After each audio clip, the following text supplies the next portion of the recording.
Assalamualaikum warahmatullahi wabarakatuh. Bismillahirrahmanirrahim. Alhamdulillahi rabbil alamin. Wassalatu wassalamu ala khatamil anbiya'i wal mursalin. Nabiyina Muhammadin wa ala alihi wa sahbihi ajma'in. Amma ba'd. Bapak Ibu yang dirahmati Allah, mari kita bersyukur atas nikmat yang senantiasa kita terima, kita rasakan, terlebih nikmat yang berupa iman dan keislaman di samping yang lain yang tidak bisa terhingga dan terhitung nikmat itu. Mudah-mudahan salawat salam tercurah kepada junjungan kita Nabi Muhammad sallallahu alaihi wasallam beserta para keluarga, para sahabat, dan juga umatnya hingga yaumul kiamah. Bapak Ibu, kita akan teruskan yakni kajian ketarjian kita. Kita masuk pada sesi di usul fikih, yakni masalah macam-macam hukum dalam Al-Quran. Anwa'ul hukmi fil Quran. Ini macam-macam hukum yang berada pada Al-Quran. Kalau kita cermati Al-Quran sebagai firman Allah yang merupakan kalamullah dan dia wahyu yang telah diturunkan oleh Allah kepada Nabi kita lewat wasilah Jibril, tentunya mengandung, kalau kita kembali pada ta'rif agama di Muhammadiyah, mengandung al-awamir, yakni perintah-perintah, wan nawahi, dan juga larangan-larangan, wal irsyadati, dan bimbingan-bimbingan, li salahil ibadi dunyahum wa ukhrahum, untuk kemaslahatan hamba pada urusan dunia dan urusan agama bagi mereka. Sehingga kalau kita kaitkan dengan hal itu, maka Quran tentunya membawa yakni al-awamir wan nawahi wal irsyadati, baik perintah, larangan, dan bimbingan, maka tercakup dalam hukum-hukum yang ada pada Al-Quran. Dengan demikian, kalau kita lihat pada beberapa kajian di kitab usul fikih, termasuk yang ditulis oleh Profesor Dr.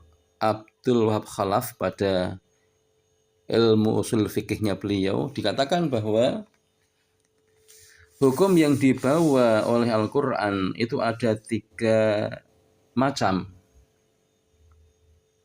Ada salah satu anwa, ada 3 macam. Yang pertama adalah hukum akidah,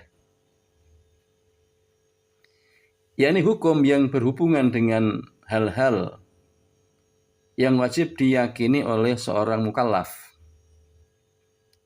Contoh tentang adanya Allah, keyakinan akan Allah sebagai Tuhan kita, kepercayaan pada para malaikat-malaikat yang Allah telah ciptakan sebagai tentara-tentaranya. Kemudian meyakini akan kitab-kitab Allah yang telah Allah turunkan, baik Zabur pada Nabi Dawud, Taurat untuk Nabi Musa, Injil kepada Nabi Isa, dan Al-Quran sendiri pada Nabi kita Muhammad SAW. Kemudian keimanan kepada para Nabi dan Rasul, yang mana Nabi dan Rasul ini jumlahnya begitu banyak. Nabi ada 124.000 orang Nabi.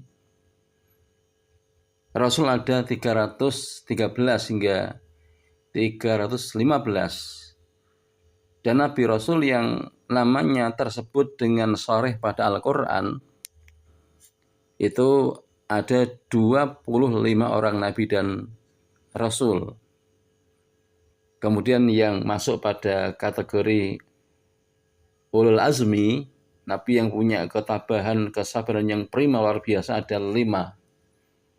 Ada Nabi Nuh alaihissalam, Nabi Ibrahim alaihissalam, Nabi Musa alaihissalam, Nabi Isa alaihissalam, dan Nabi kita Muhammad sallallahu alaihi wasallam. Kemudian keyakinan akan hari akhir atau hari kiamat. Dan juga Quran menyebutkan masalah takdir yang juga tentunya ini bagian dari keimanan kita pada takdir, baik itu yang baik dan yang buruk. Di mana ke-6 ini tercakup pada arkanul iman. Itulah yang disebutkan pada hukum akidah.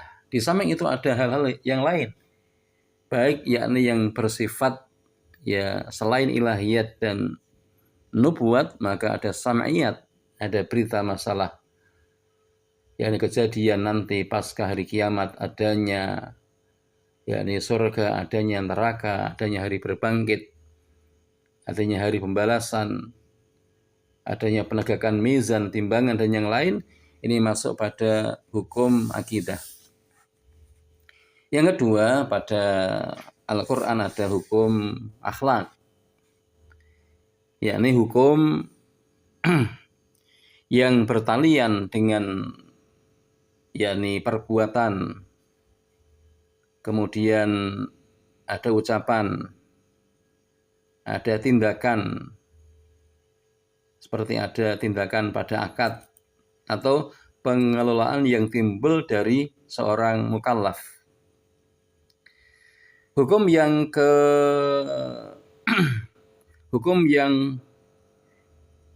ya berkait dengan masalah yakni akhlak ini, ya baik berkait dengan akhlak dari sisi ucapan, kemudian perbuatan dan tindakan, adalah hukum yang berhubungan dengan kewajiban seorang mukallaf untuk melaksanakan hal-hal yang utama dan meninggalkan hal-hal yang hina.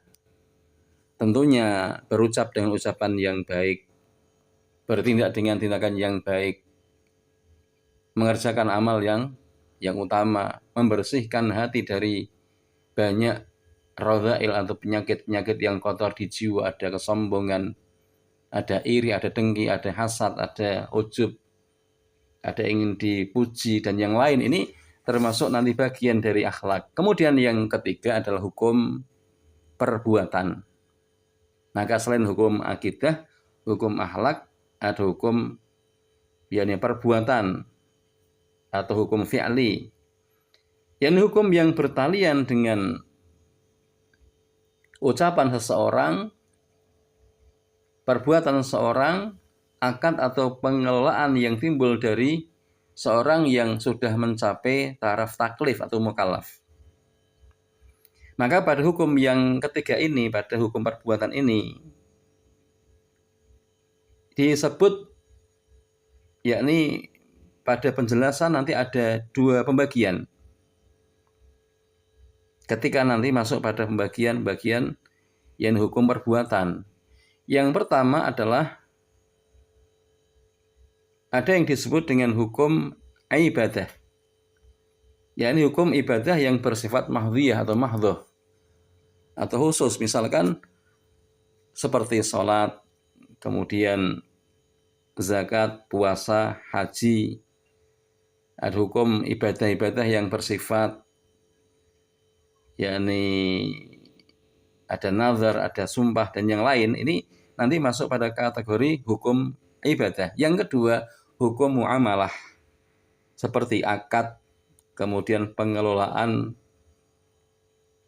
sesuatu, ada masalah hukuman, pidana, ada masalah yang berkait dengan pinjam meminjam dan yang lain. Ini masuk pada hukum muamalah. Maka pada intinya hukum itu ada 3, hukum akidah, hukum akhlak, dan hukum perbuatan yang nanti terbagi pada 2 hal, ibadah khusus dan ibadah muamalah atau ibadah secara umum. Demikian Bapak Ibu yang bisa kita sampaikan, semoga bermanfaat. Walhamdulillahirabbil alamin. Wassalamualaikum warahmatullahi wabarakatuh.